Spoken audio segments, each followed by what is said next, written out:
الحمدللہ وکفا والصلاة والسلام علی سید الانبیاء والمرسلین اما بعد فاعوذ باللہ من الشیطان الرجیم بسم اللہ الرحمن الرحیم ان اللہ وملائکتہ یصلون علی النبی یا ایہا الذین آمنوا صلوا علیہ وسلموا تسلیما الصلاة والسلام علیکہ یا رسول اللہ وعلی آلک و اصحابک یا حبیب اللہ۔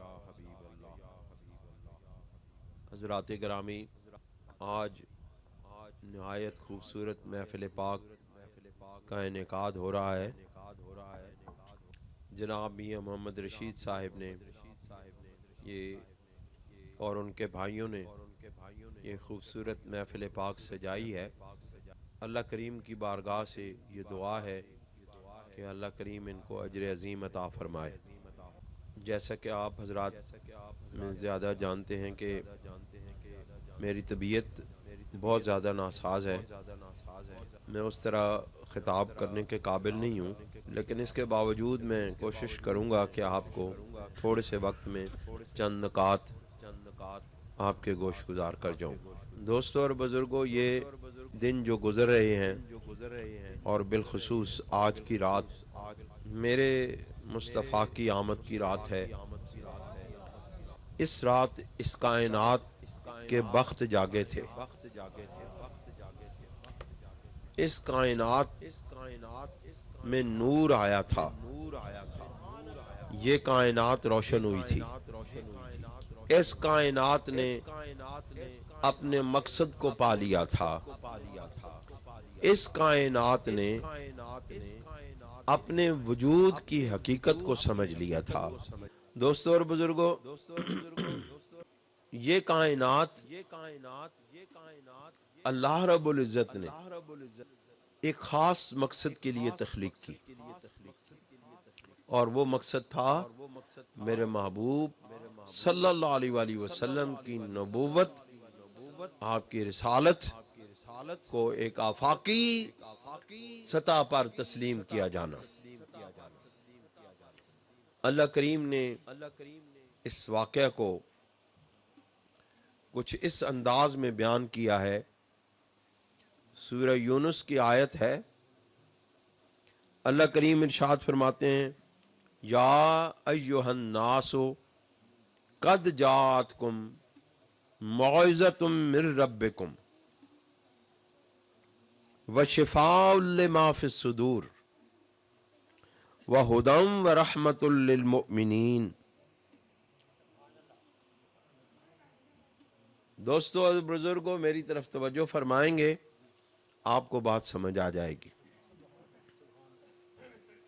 اسلام میں دو بنیادی عقائد ہیں۔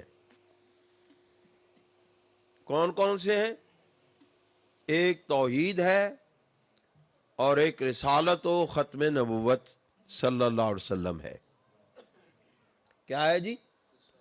توحید توحید ہے اور ختم نبوت و رسالت ہے محمد مصطفیٰ صلی اللہ علیہ وسلم کی۔ توحید کیا ہے؟ توحید ہے اللہ تعالیٰ کی وحدانیت کا اقرار، توحید ہے ایک معبود کو مان لینے کا نام، توحید ہے ایک خالق و مالک کو تسلیم کر لینے کا نام۔ دوستو اور بزرگوں، اللہ رب العزت کے بارے میں ہمارا ایمان یہ ہے کہ وہ ازل سے ہے اور ابد تک ہے۔ وہ کسی ماں اور باپ سے پیدا نہیں ہوا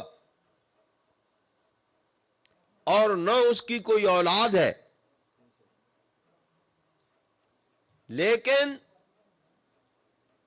اس کائنات کی سب سے بڑی ہستی، جن کو صحابہ کرام رضوان اللہ تعالی علیہم اجمعین میں سے ایک صحابی رسول صلی اللہ علیہ وآلہ وسلم نے ارشاد فرمایا تھا کہ اے میرے آقا، اے میرے مولا، میرا دل کرتا ہے کہ میں آپ کو سجدہ کروں۔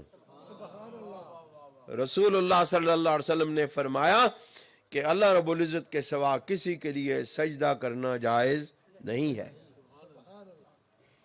اس کا مطلب ہے کہ اس کائنات میں اگر کسی ہستی کو سجدہ کیا جا سکتا تھا تو وہ رسول اللہ کی ذات تھی، لیکن ہم میلاد بنا کے اللہ تعالیٰ کی توحید کا اثبات کرتے ہیں۔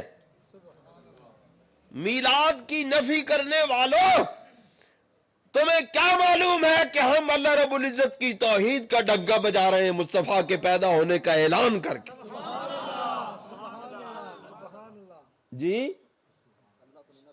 جس وقت ہم یہ اعلان کرتے ہیں ربیع الاول شریف کی ان ایام کے اندر کہ ہمارے رسول کریم صلی اللہ علیہ وسلم اس دنیا میں تشریف لائے تھے، تو ہم رسول اللہ کی الوہیت، آپ کی عبودیت، آپ کے الہ ہونے، آپ کے خدا ہونے کی نفی کرتے ہوئے اللہ کے اقرار توحید کرتے ہیں۔ ساڑھے سے بڑا توحیدی کیڑا ہو سکنا ہے یار؟ ہم سے بڑا توحید پرست اور کوئی نہیں ہو سکتا۔ کیوں کہ ہم اس کائنات کی سب سے بڑی ہستی کو پیدا ہونے والا مانتے ہیں، اس کو کسی کی تخلیق کردہ ہستی مانتے ہیں۔ جب ہم مان لیتے ہیں کہ اللہ رب العزت نے اپنے محبوب کو پیدا کیا ہے تو پھر ہم توحید کا اقرار کرتے ہیں، رسول اللہ کی نبوت کا اقرار کرتے ہیں۔ اس کا مطلب ہے کہ میلاد مصطفیٰ توحید کا اعلان ہے کہ نہیں؟ پھر کون انکار کر سکتا ہے؟ لوگوں ہمیں بتاتے ہو، ہمیں کہتے ہو کہ تم میلاد مناتے ہو، اور پھر کہاں سے ثابت ہے؟ لوگوں توحید میلاد مصطفیٰ میرے رب کی توحید سے ثابت ہے۔ اللہ رب العزت کے ماں باپ نہیں ہیں، میرے مصطفیٰ کے ماں باپ ہیں۔ اللہ رب العزت پیدا نہیں ہوا ہے، میرے مصطفیٰ پیدا ہوئے ہیں۔ میلاد مصطفیٰ اللہ رب العزت کی توحید کا اعلان ہے۔ اللہ رب العزت کی اولاد نہیں ہے، میرے محبوب کی آل ہے، آل پاک ہے۔ پھر کون کہہ سکتا ہے کہ ہم میلاد مصطفیٰ منا کے شرک کرتے ہیں؟ اللہ رب العزت پیدا ہوا ہوتا تو پھر ہم کہتے کہ رسول اللہ پیدا ہوئے، تو یہ شرک تھا۔ اللہ رب العزت پیدا ہونے کا مانا جاتا، اگر ہم اللہ رب العزت کے پیدا ہونے کو مانتے اور پھر رسول اللہ کے پیدا ہونے کو مانتے تو یہ شرک تھا کہ اللہ بھی پیدا ہوا، رسول بھی پیدا ہوئے۔ ہمارا یہ ایمان ہے کہ اللہ پیدا نہیں ہوا، رسول اللہ پیدا ہوئے ہیں۔ دوستو، اللہ رب العزت نے اپنے قرآن مجید میں ارشاد فرمایا، یا ایھا الناس، اے لوگو، میرے اللہ رب العزت کا جو کلام ہے نا، یہ کلام کا ایک ایک لفظ اپنے اندر معانی کے سمندر رکھتا ہے۔ سمجھے کہ نہیں؟ ایک لفظ بھی ادھر سے ادھر اور ادھر سے ادھر نہیں ہوتا جب تک اس کے معرفت، اس کے معانی کا ایک سمندر اس کے اندر موجود نہ ہو۔ لیکن یہ سمندر کے اندر غوطہ لگا کے یہ موتی چننا، یہ ہر کسی کے بس کی بات نہیں ہے، یہ میرے مصطفیٰ کے غلاموں کی بات ہے۔ قرآن کو سمجھ وہی سکتے ہیں، قرآن پڑھ ہر کوئی سکتا ہے۔ قرآن تو یہودی بھی پڑھتے ہیں، قرآن تو عیسائی بھی پڑھتے ہیں، قرآن تو ہندو بھی پڑھتے ہیں، قرآن تو غیر مسلم سے جتنے بھی طبقات ہیں سب پڑھتے ہیں، لیکن سمجھتا کون ہے؟ حضور کا غلام سمجھتا ہے۔ کیوں؟ یہ قلب مصطفیٰ پہ نازل ہوا ہے، قرآن مجید قلب مصطفیٰ پہ نازل ہوا ہے۔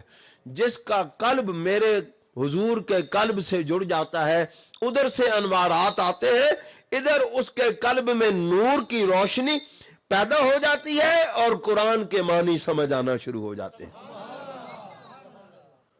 اللہ تعالیٰ ارشاد فرماتے ہیں، یا ایھا الناس، یہاں اللہ تعالیٰ نے یا ایھا الذین آمنوا نہیں کہا، یا ایھا الناس کہا۔ کیوں؟ رسول اللہ کی آمد، رسول اللہ کا آنا مسلمانوں کے لیے صرف فائدہ نہیں مند نہیں ہے بلکہ یہ غیر مسلموں کے لیے بھی فائدہ مند ہے۔ میرے محبوب کے آنے، میرے محبوب کے میلاد کا صدقہ کس کس کو ملا؟ مومنوں کو ملا، مسلمانوں کو ملا، اہل ایمان کو ملا، اور کس کو ملا؟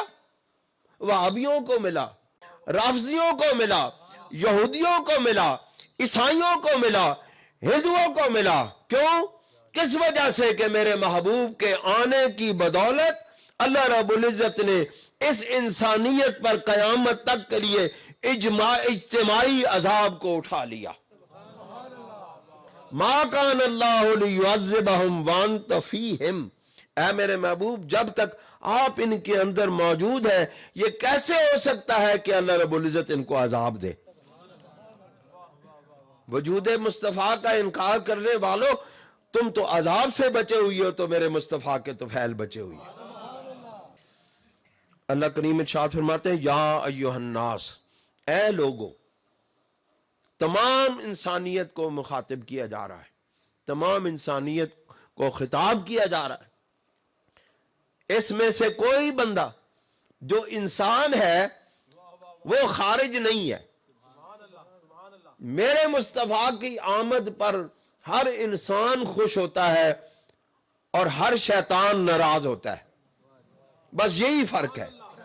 انسان اور شیطان میں فرق یہی ہے۔ ہر انسان میرے محبوب کی آمد پر خوش ہوتا ہے اور ہر شیطان میرے محبوب کی آمد پہ ناراض ہوتا ہے۔ فرق یہاں سے اندازہ لگا لو، بہت زیادہ گہرائیوں میں جانے کی ضرورت نہیں ہے، بڑی تحقیقات کی ضرورت نہیں ہے، بس یہ دیکھ لو جو مصطفیٰ کے آنے پہ خوش ہے وہ انسان ہے، اور جو میرے محبوب کے آنے پہ خوش نہیں ہے وہ انسان نہیں ہے۔ اللہ کریم ارشاد فرماتے ہیں یا ایھا الناس، اے انسانوں، قد جاءتکم، تحقیق تمہارے پاس آ گئی، کیا کیا چیز؟ موعظۃ من ربکم، اللہ رب العزت کی طرف سے نصیحت آ گئی۔ نصیحت کون لے کے آیا؟ آسمان سے اتری، لوگوں کے گھروں میں آئی، ہر بندے کے گھر میں کتاب نازل ہوئی جو مواعظت اور واعظ اور نصیحت اتری؟ نہیں، وہ مکے کی وادی کے اندر ایک ایسی ہستی کی صورت میں یہ مواعظت نازل ہوئی، اللہ کی طرف سے آئی، جس نے ساری کائنات کو، اپنی سارے انسانیت کو اپنے مواعظ حسنہ سے نواز دیا، اور وہ کون سی ذات ہے؟ مصطفیٰ کی ذات ہے۔ اب جاءتکم کا جو لفظ ہے یہ میلاد مصطفیٰ کو بیان کر رہا ہے۔ یا ایھا الناس قد جاءتکم، جاء کا مطلب ہوتا ہے آنا، اور آنے والا جو ہوتا ہے وہ کیا ہوتا ہے؟ وہ اللہ کے بھیجا ہوا ہوتا ہے، اور جس کو اللہ رب العزت بھیجتا ہے وہ کون ہوتا ہے؟ وہ محمد مصطفیٰ کی ذات ہوتی ہے، اور جو آتا ہے وہ پیدا ہوتا ہے، اس کا میلاد منایا جاتا ہے۔ یا ایھا الناس قد جاءتکم موعظۃ، اللہ رب العزت کے من ربکم، تمہارے رب کی طرف سے، اللہ رب العزت کی طرف سے تمہارے پاس، جاءتکم تمہارے پاس آ گئی نصیحت اللہ رب العزت کی طرف سے۔ وہ کون سی نصیحت ہے؟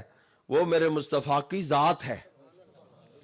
لوگ ثبوت پوچھتے ہیں مصطفیٰ کریم صلی اللہ علیہ وسلم کی میلاد کا، کاش کہ وہ قرآن مجید پڑھ لیتے، ان کو میرے مصطفیٰ کی میلاد سمجھ آ جاتی، پڑھ کے بھی سمجھ نہیں، اس کی وجہ پڑھتے نہیں ہیں۔ پڑھنا اور ہے، معرفت الہی، ان قرآن مجید کے معارف کو سمجھنا اور ہے۔ ان معارف کو سمجھانے کے لیے اللہ کے ولیوں نے اپنی ساری زندگیاں صرف کر ڈالی، تب جا کے ان کو مقام مصطفیٰ سمجھ آیا، تب ان کو میلاد مصطفیٰ سمجھ آیا۔ صرف قرآن مجید درسوں میں پڑھنے سے میلاد مصطفیٰ سمجھ نہیں آتی۔ اللہ کریم ارشاد فرماتے ہیں وَالشِّفَاءُ لِمَا فِي الصُّدُورِ، اور یہ جو آیا ہے نا، یہ جو ہم نے بھیجا ہے، اس کی دوسری نشانی کیا ہے؟ یہ شفاء لما فی الصدور، جو تمہارے دلوں کے اندر ہے اس کے لیے شفا بن کے آیا ہے۔ مصطفیٰ کی نظر جس طرف اٹھ جاتی ہے ان قلوب میں اللہ رب العزت کے فضل سے شفا پیدا ہو جاتی ہے، بیمار دل شفا یاب ہو جاتے ہیں۔ دوستو یہ شفا کیا ہے؟ کوئی جسمانی تو صورت نہیں ہے، جسمانی حالت تو نہیں ہے، جسمانی بیماری تو نہیں ہے۔ یہ جو صدور کی بیماری کی شفا ہے یہ نگاہ مصطفیٰ سے حاصل ہونے والی شفا ہے۔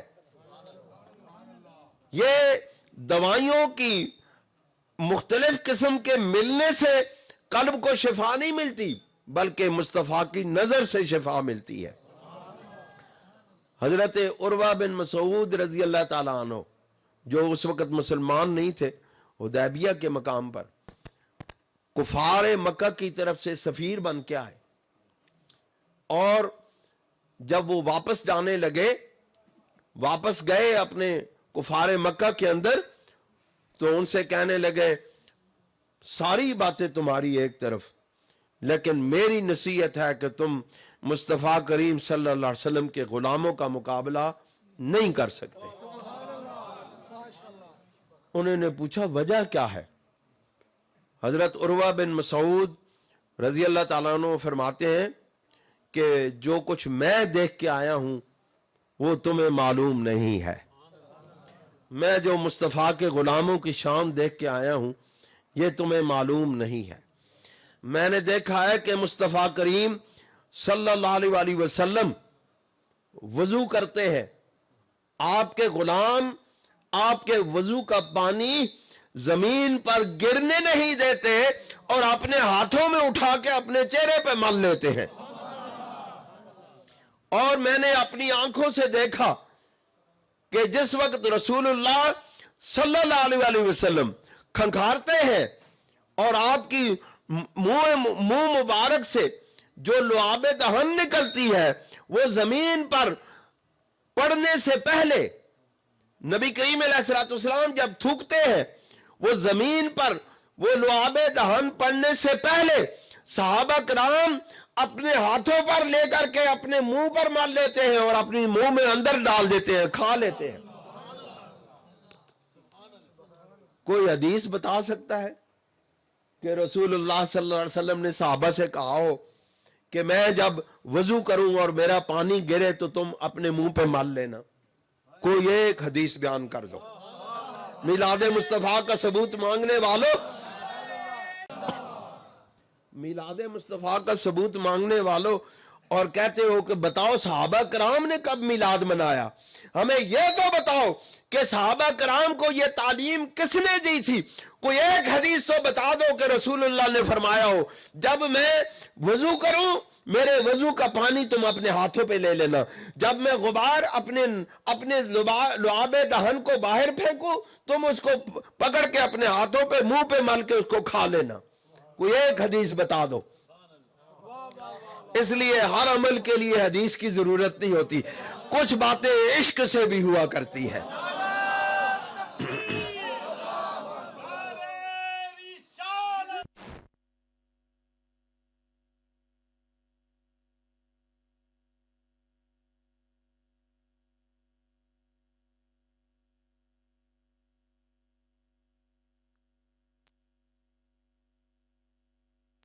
عشق ہی کرنے والا ہے۔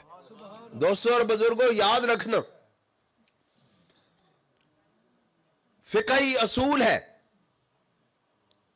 کسی چیز کو حلال قرار دینے کے لیے یا کسی چیز کو حرام قرار دینے کے لیے صرف ایک ہی راستہ ہے کہ جس کے لیے اللہ رب العزت نے کسی چیز کو کرنے کا حکم دیا ہے وہ حلال ہے، جس چیز سے منع کیا ہے وہ حرام ہے۔ لیکن جب اللہ نے اور اللہ کے رسول نے نہ کسی چیز کا حکم دیا ہے کہ ایسا کرو اور نہ اس سے منع کیا ہے کہ ایسا نہ کرو، تو وہ عمل کیا ہوگا؟ وہ یا تو مستحب ہوگا اور سب سے کم ترین درجہ اس کا مباح کا ہوگا۔ لیکن فی جنس ہی اس کے اندر خوبصورتی پائی جاتی ہو، پاکیزگی پائی جاتی ہو، نفاست پائی جاتی ہو، اور اس کے اندر حلت پائی جاتی ہو، حرمت کا تصور موجود نہ ہو، یہ ساری چیزیں مل کے اس بات کو جائز قرار دیتی ہیں کہ اس کو حرام نہیں قرار دیا جا سکتا۔ ویسے آپ فقہی اصول جہاں بھی پڑھ لیں، جس فقہ کو پڑھ لیں، غیر مقلدین حضرات کے آپ فقہی اصول پڑھ لیں، وہاں بھی آپ کو یہی اصول ملے گا کہ جس چیز سے اللہ اور اس کے رسول نے منع نہیں کیا وہ جائز ہے۔ آپ بتاؤ یہ میلاد شریف کی محافل کا منانا کہاں پہ ناجائز ہے؟ کون سی حدیث میں منع کیا گیا ہے کہ تم اللہ اور اس کے رسول کا ذکر نہ کرو؟ کون سی قرآن مجید کی آیت اور حدیث پاک میں اس بات کو منع کیا گیا ہے کہ تم محفل مصطفیٰ نہ سجاؤ، رسول اللہ کی تعریف نہ کرو، سرکار مصطفیٰ کی عظمت و شان کو بیان نہ کرو؟ یہ کس حدیث میں اور کس قرآن مجید کی آیت میں لکھا گیا؟ تو اگر اس کو تم جو ہے نا وہ حکم نہیں سمجھتے تو کم از کم اس اصول کے تحت اس کو مباح تو سمجھو۔ ہم تو اس کو مستحب عمل قرار دیتے ہیں، جائز، مستحب، خوبصورت عمل۔ ہم تو کہتے ہیں ہمارے سارے اعمال کی جان ہی یہی ہے۔ اللہ رب العزت ارشاد فرماتے ہیں کہ وَشِفَاءٌ لِمَا فِی الصُّدُورِ وَہُدًى، اور یہ ہدایت بھی ہے۔ اور خوبصورت ترین بات اس آیت کی، خوبصورت ترین جملہ، وَرَحْمَةٌ لِّلْمُؤْمِنِينَ، اور یہ تمام عالموں کے لیے رحمت بن کے آئی ہے۔ اور قرآن مجید میں ایک اور جگہ ارشاد فرمایا وَمَا أَرْسَلْنَاكَ إِلَّا رَحْمَةً لِّلْعَالَمِينَ، اور ہم نے آپ کو نہیں بھیجا مگر کس لیے؟ تمام جہانوں کے لیے رحمت بنا کے بھیجا۔ اب یہاں کیا کہا؟ یا ایھا الناس، پھر پڑھو ذرا، اب لطف آئے گا۔ یا ایھا الناس قد جاءتکم موعظۃ من ربکم وشفاء لما فی الصدور وہدی ورحمۃ للمؤمنین۔ اے ایمان والو، تمہارے پاس تمہارے رب کی طرف سے آ گئی ہے کیا چیز؟ نصیحت آ گئی ہے، قلوب کی شفا آ گئی ہے، ہدایت آ گئی ہے، تمام کائنات کے لیے رحمت آ گئی ہے۔ تو جو چیز آتی ہے وہ ولادت ہوتی ہے، پیدا ہوتی ہے، جو چیز آتی ہے وہ سب سے زیادہ رحمت للعالمین کون سی ذات ہے؟ اللہ رب العزت تو کہتے ہیں وَمَا أَرْسَلْنَاكَ إِلَّا رَحْمَةً لِّلْعَالَمِينَ، اے میرے محبوب ہم نے آپ کو نہیں بھیجا مگر رحمت بنا کے بھیجا ہے۔ ادھر اللہ تعالیٰ کہتے ہیں قَدْ جَاءَتْكُم مَوْعِظَةٌ مِّن رَبِّكُمْ وَشِفَاءٌ لِمَا فِي الصُّدُورِ وَهُدًى وَرَحْمَةٌ لِّلْمُؤْمِنِينَ، اور پھر وَرَحْمَةٌ لِّلْمُؤْمِنِينَ کو کہہ کے فرمایا قُلْ بِفَضْلِ اللَّهِ۔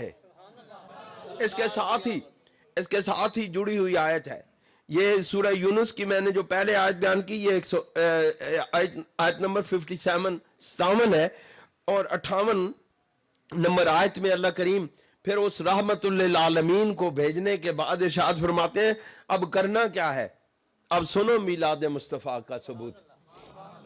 جب تمہارے پاس مواعظت آ گئی، قلوب کی شفا آ گئی، ہدایت آ گئی، رحمت للعالمین آ گئی، یہ ساری چیزیں صفات کسی ایک ہستی میں پیدا تو ہوئی۔ یہ ایک ہستی ان ساری صفات سے مجسم ہو کے جب تمہارے پاس آ گئی تو پھر کیا کرو؟ قل بفضل اللہ وبرحمتہ، اے میرے محبوب آپ فرما دیں۔ اب پہلے اللہ رب العزت نے کہا کہ تمہارے پاس ان صفات کی حامل ہستی آ گئی، اب اللہ رب العزت نے فرمایا میرا ہون بیان ختم ہویا، ہون میرے محبوب تہاڈا کام شروع ہو گیا۔ اس کی وجہ یہ ہے کہ اب جس نے اللہ کی ماننی تھی مان لی، اب ماننے والے خالص رہ جائیں گے مصطفیٰ کی۔ اللہ نے ونڈ کر دیتی، وہ ساڑھا قائد طاہر نصیر کہنے ہوتے ہیں تو جی آج ونڈ کر دیتی ہے، اللہ رب العزت نے بھی یہ آیت ہے جو ونڈ کر دیتی ہے۔ پہلے آنکھ کے کہ تواڈے کو انہیں صفات دی ہستی آ گئی، تے ہن منو یا نہ منو، لیکن اے میرے محبوب ہن تسی اعلان کر سو۔ اس تو بعد ہن اعلان میرا ختم ہویا، وہ کہتے نہیں حضرات اعلان ختم ہوا اب حضرات اعلان الہی ختم ہو گیا ہے، اب اعلان مصطفیٰ کی باری ہے۔ اب وانڈے اس واسطے ہوئی ہے کہ جڑے توحید والے ہون گے او منن گے تے منن گے، نہیں منن گے تا نہ منن، لیکن مصطفیٰ دے غلام پہلے نہیں ہوئی منن گے، آخر نہیں ہوئی منن گے، کیونکہ حضور کے غلاموں میں یہ بات نہیں ہے کہ وہ دیکھتے نہیں ہیں کہ کہا کیا گیا ہے، وہ یہ دیکھتے ہیں کہ کہنے والا کون ہے۔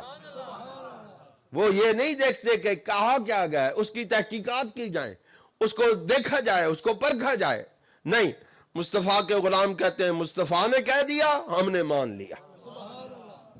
اللہ کریم ارشاد فرماتے ہیں قل بفضل اللہ، اے میرے محبوب آپ اللہ کے فضل کے ساتھ یہ اعلان کریں، وَبِرَحْمَتِهِ، اور اس کی رحمت کے ساتھ یہ اعلان کریں، فَبِذَالِكَ، یہ جو کچھ تمہیں عطا ہوا ہے، یہ جو کچھ تمہیں ملا ہے، فَلْيَفْرَحُوا، پس تم فرحت کرو، شادمانی مناؤ، خوشیاں مناؤ۔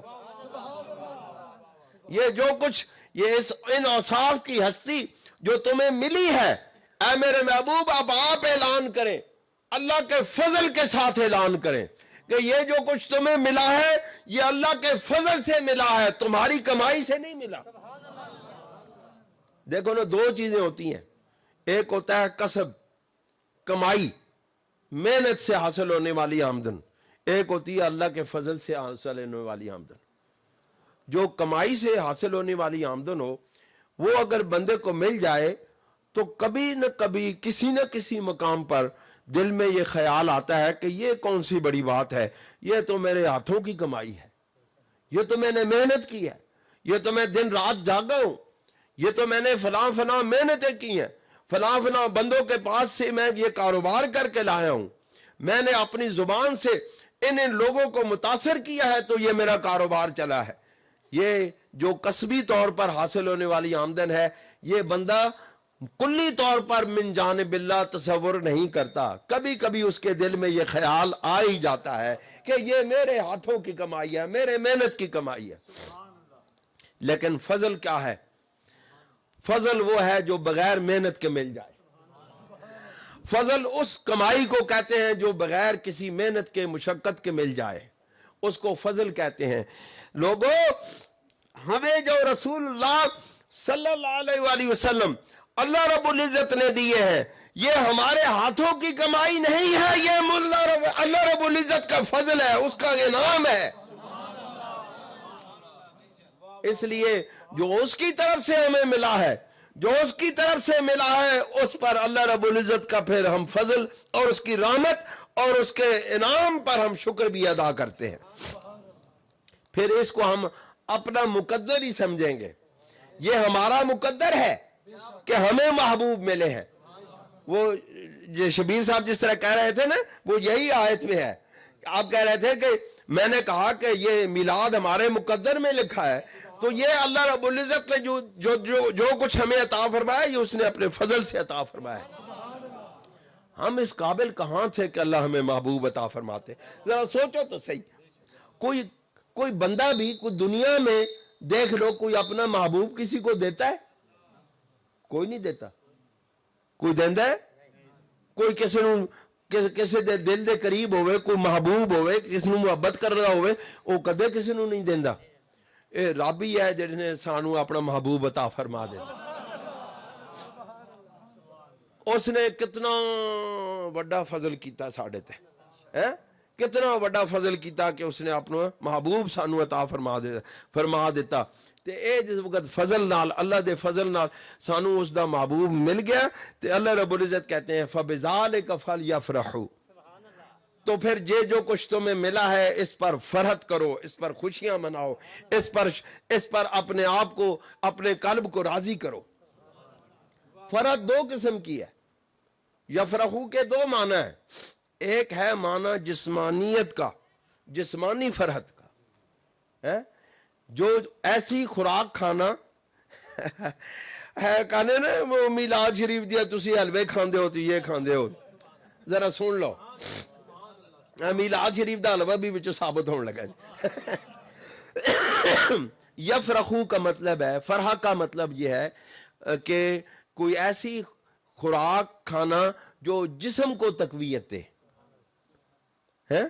کوئی ایسے چیزیں کھانا جو جسم کو تقویت دینے والی ہوں۔ ظاہری طور پر جسم کو تقویت دینے والی، قوت دینے والی چیزوں کو کھانا یہ بھی فرت میں آتا ہے، اور جو روحانیت کو طاقت دینے والی چیز ہے اس کا استعمال کرنا، اس کا اپنے اندر جذب کرنا یہ بھی فرت میں آتا ہے۔ اللہ رب العزت فَلْيَفْرَحُوا کہہ کے ہمیں بتا رہے ہیں کہ تم جسمانی طور پر بھی جو خوراک کھاؤ مصطفیٰ کے قدموں کے طفیل، تمہیں جو کچھ ملے اس کو بھی کھا جاؤ، جو تمہیں مصطفیٰ کی نگاہوں سے روحانی تقویت کی خوراک ملے اس کو بھی استعمال کرو۔ فَلْيَفْرَحُوا، پھر تم اس کو فرحت کرو، اس پر خوشیاں مناؤ، اس پر اپنے دل کو راضی کرو اور اللہ رب العزت کا شکر ادا کرو۔ هُوَ خَيْرٌ مِّمَّا يَجْمَعُونَ، یہ جو کچھ فرحت ہے نا، یہ جو خوشیاں ہیں، یہ جو خوشیاں منانا ہے میرے مصطفیٰ کی آمد پر، یہ جو خوشیاں منانا ہے یہ وہ سب کچھ جو ساری کائنات تمہارے پاس ایک طرف ہے، میرے مصطفیٰ کی آمد کی خوشیاں ایک طرف ہے۔ خیر مما یجمعون، یہ اس تمام اجتماعی چیزوں سے بھی بہت اعلیٰ و عرفہ ہے جو تم جمع کرتے ہو، یہ اس سے بہتر ہے، اس سے بھلا ہے۔ اس کا مطلب ہے اللہ رب العزت کے فضل پر، جو فضل سب سے بڑا فضل رحمت للعالمین کی صورت میں ملا ہے، اس پر خوشیاں منانا یہ قرآن مجید کے حکم کے تحت ہے۔ اور خوشیاں منانے میں دو چیزیں ثابت ہوئیں، ایک یہ ہے کہ لنگر پکا کے کھلاؤ، اور یہ ہے کہ ایک مصطفیٰ کی روحانیت کا فیض حاصل کرو۔ یہ دونوں چیزیں آپ کو اہل سنت و جماعت کی محافل میں ملتی ہیں کہ نہیں؟ اس کا مطلب ہے نہیں، بس ٹھیک، اس کا مطلب ہے کہ اہل سنت و جماعت جو ہیں قرآن مجید کے بعین ہی تعلیمات پر عمل کرتے ہیں، ذرا بھی اگے پیچھے نہیں ہوندے۔ سنیوں کو جو کچھ قرآن میں ملا ہے وہی کچھ ہے، اسی پر عمل کرتے ہیں۔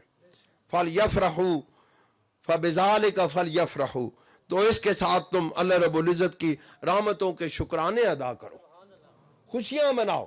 خوشیاں منا رہے ہیں بھائی دوستو، ہم نے یہاں کوئی غیر شرعی کام کیا؟ کوئی بتاؤ، شریعت کے خلاف کوئی ایک عمل کیا؟ بتاؤ نا۔ کوئی اللہ تعالیٰ کے حکموں کے خلاف کوئی بات کی؟ کوئی گانے بجائے، کوئی ڈھول بجائے، کوئی تماشے لگائے؟ اللہ کا ذکر کیا، اللہ کی توحید بیان کی، اللہ کی وحدانیت کا اعلان کیا، مصطفیٰ کے میلاد کا اعلان کیا، رسول اللہ کی نبوت کا اعلان کیا، رسول اللہ کی شانوں کا اعلان کیا، رسول اللہ کی عظمتوں کو بیان کیا۔ بتاؤ اس میں شریعت کے خلاف کون سی بات ہو گئی ہے؟ یہی تو فَلْيَفْرَحُوا کا فلسفہ ہے، یہی تو خوشیاں منانے کا فلسفہ ہے کہ ہم خوشیاں بھی مناتے ہیں تو شریعت کی حدود کے اندر رہ کے مناتے ہیں۔ کوئی اعتراض کرنے والا تو اعتراض کرے۔ آج کی اس محفل کے اندر کوئی ایک غیر شرعی فعل کو بتا دے، کوئی دسے تے صحیح، اور کوئی معاہدہ پتر سامنے تا آوے اور سانو کوئی دسے تے صحیح تو غلط کام کیتا ہے۔ ہم نے سب کچھ شریعت کے مطابق کیا۔ اپنے محبوب کی شان بیان کرنا یہ اللہ کی سنت ہے، اپنے محبوب کی شان بیان کرنا صحابہ کی سنت ہے، اپنے محبوب کی شان بیان کرنا اولیاء اللہ کا طریقہ رہا ہے۔ اس لیے ہم اللہ تعالیٰ کی سنت پر عمل کرتے ہیں، رسول اللہ کی سنت پر عمل کرتے ہیں، صحابہ کرام و اہل بیت اطہار کی سنت پر عمل کرتے ہیں، اولیاء کاملین کی سنت پر عمل کرتے ہیں۔ یہی تو خیر مما یجمعون ہے۔ اللہ رب العزت کہتے ہیں یہی تو وہ سب سے بڑا اثاثہ ہے جو تمہارے پاس جتنی بھی دنیا کی دولت اکٹھی ہوئی ہے، وہ سب سے بڑی دولت ہی تو یہی ہے، میلاد مصطفیٰ کی خوشیاں منانا۔ کہ نہیں مولوی صاحب؟ بات درست ہے۔ تو پھر دعا کریں اللہ تعالی ہمیں ساری زندگی یہ خوشیاں منانے کی توفیق عطا فرماتا رہے۔ اللہ تعالی ہمیں اپنے محبوب کی آمد کی یہ جو خوشیاں ہیں ان کو منانے کی توفیق عطا فرماتا رہے۔ وآخر دعوانا الحمدللہ رب